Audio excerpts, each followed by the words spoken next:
Hey everybody, welcome to the NFL Weekly Preview Week 14. I am Jeff Mans from FantasyAlarm.com with the, I believe he was pleasuring himself before we went on air. Ray, are you almost finished up over there, or what's going on? Hey, when the cameras roll, Jeff, I'm always ready, so I'm ready to do this now. You're a professional. You're way more professional on camera than off, by the way. You should hear the things he says. Yeah, and not just that, like, if people could see what I'm wearing, like, you should only see waist up, but they would, like, slippers and pajamas. It's not a good look, Jeff. Probably not. Who knows? If you had any pants on at all, I would be moderately surprised by that. So let's get into this. Last week we had some issue. I had some issues, so you covered for me in the weekly preview. Appreciate that, Ray. Let's go head to head this week. You start out. Who is your quarterback that you're going to roll with this week? I'm going Cam Newton, and this is as much about it's going to happen sometime, even if it doesn't make any sense kind of thing with Cam Newton.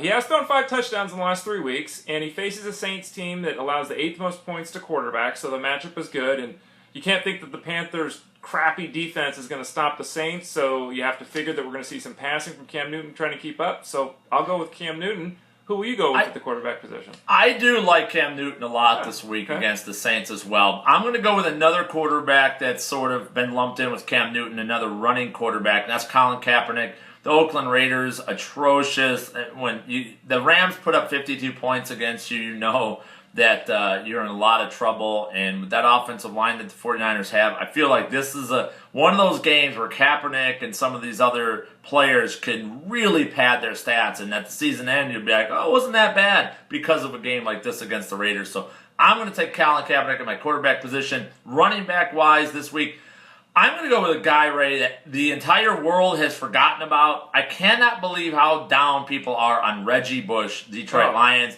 He's practicing in full this week, and people are like, well, he's only going to play 8 to 10 snaps or 8 to 10 touches. What in the world? No, he is the lead guy when he's in there. No questions about it. Yes, you could play Joik Bell too, but Reggie Bush is going to make an impact in this game.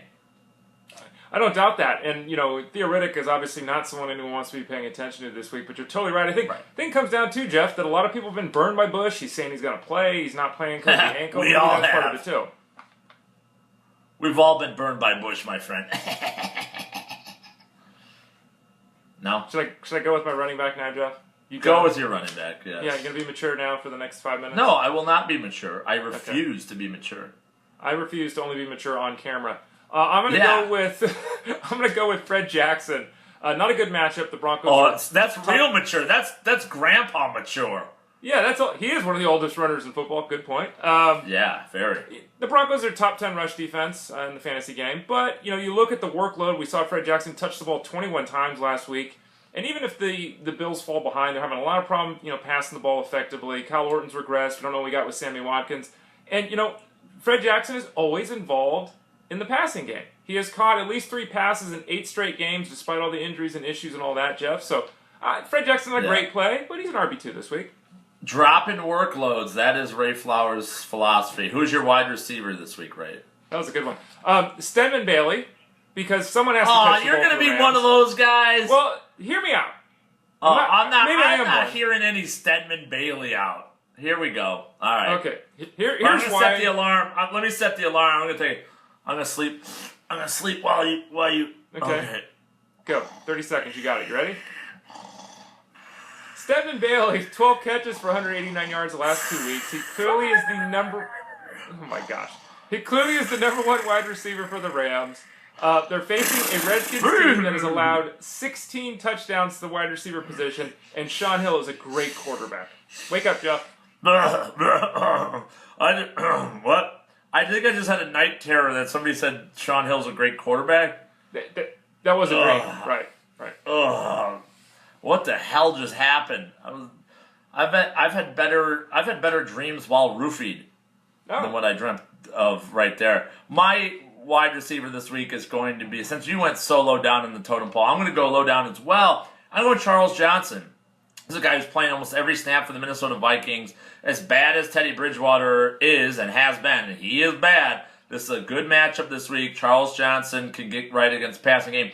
He's just going to catch 4 to 6 passes. He's a good shot for the end zone with being a big body guy. with some hops and good body control to go up and get it on a fade route or something like that. Give me Charles Johnson over your Stedman Bailey, you hipster bastard.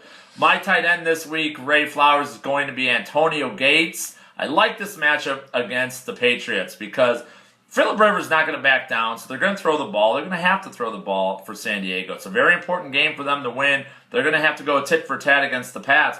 And the way to attack the Patriots is middle of the field. You've got to run in the middle. Ryan Matthews, not so sure. Or pass in the middle of the field. That means a lot of Antonio Gates. Big, strong veteran over there. I don't see them going outside a lot to Floyd and or Keenan Allen. They're going to have to work the middle of that field, and that means Antonio Gates. Who's your tight end this week, Ray Flowers? For the first time in forever, neither one of us is choosing Larry Donald. So I know. I'm kind of upset about that. I know. Really, yeah. I could have, but I'd rather talk about Kyle Rudolph, who didn't see a lot of targets, a lot of work at all last week, but he did get in the end zone, and that's his thing. He's a red zone threat. Still have all kinds of concerns about whether or not Teddy Bridgewater can get it done even in a great matchup here. But the fact is, Rudolph's the red zone guy. He faces a Jets defense that's allowed 12 touchdowns to the tight end, the most in football. They allowed the fourth most points on a weekly basis to that tight end position. It just sets up very well for Kyle Rudolph. It does. That's a nice one right there. How about let's go on to our sleepers, busts, and our tip of the week for the folks out there here. Ray, who's your sleeper of the week? Give us a good sleeper here, besides Stedman Bailey. I don't mean Stedman Bailey, guys that will put us to sleep. I mean an actual guy who might break out in week 14. Okay. Yeah, different. Well, this is a player who last year was one of the best receivers in football, and this year, not so much. Pierre Garcon is going to have to do something this week. He's going to have to. Because I don't know if Deshaun Jackson even plays. If Jackson does play, his game is so predicated on speed. It's really bad news that he's got an issue with his lower half. And the Rams, for all the good things they do allow the fourth most points to wideouts. So I think finally, Jeff, we might actually see a decent effort from Pierre Garcon. It remains to be seen, but that's definitely a sleeper, no question about it. I got somewhat of a super sleeper for folks out there this week. And again, I don't ideally want to play this guy because it's a big risk, and I don't like taking risks in the playoffs. But mark my words that Carlos Hyde is going to do something against the Raiders this week. I'm getting the feeling, Ray, from those watching the Niners, and that this is the week that they officially handed off to Carlos Hyde. Meaning, okay, week 14 of 2014, this is our future back. We're going to ride on Carlos Hyde's legs here late in the season. We've sort of rested him up until this point. Frank Gore has shown nothing the last couple of weeks. I think Hyde could break out in a major way, and we see the official passing of the torch in the San Francisco backfield this week. My bust of the week, Jeremy Hill. Good Lord, only played 35% of snaps the last 2 weeks. 37% 2 weeks ago, 34.5% last week. Come on. Jeremy Hill is touching the ball 80% of the times he's on the field. And those of you that think, oh, what's wrong with that? Oh, that's awesome. You can't just have a guy that every time he's on the field, he gets the ball. That makes it really, really easy for the defense. Really easy. It's like, oh, that guy who's never on the field is now on the field, and they're always giving him the ball. Let's just screw everything else. We're going to pay attention to him, and we're going to stop him. That's the way it works. Pretty simple. Jeremy Hill's going to bust this week, right? Yeah, and I have no problem with that at all. And my bust is another player that everyone seems to love in the fantasy game, but it's Travis Kelce. Travis Kelce, the last 8 weeks is averaging less than 4 targets. He has 1 touchdown in 8 games, and he's gone for 40 yards in 3 of 8 games. Great talent, horrible offense. The production just isn't there, Jeff. No doubt about it. Kelce's a joke. What's your tip of the week, Ray, to all the folks out there watching our preview show? Yep. Don't play Latavius Murray. I know everyone's excited about Latavius Murray and the 2 touchdown runs against the Chiefs, but he faced the Niners defense that's good, Jeff. Yep. And there's this. Raiders, last in the NFL in points scored. Last in the NFL in rushing attempts per game. Last in the NFL in rushing yards this season. 9.7% of all the rushing yards they've had this year came on that 190-yard touchdown run by Murray. That's true. They suck on offense. I saw that. That's hilarious.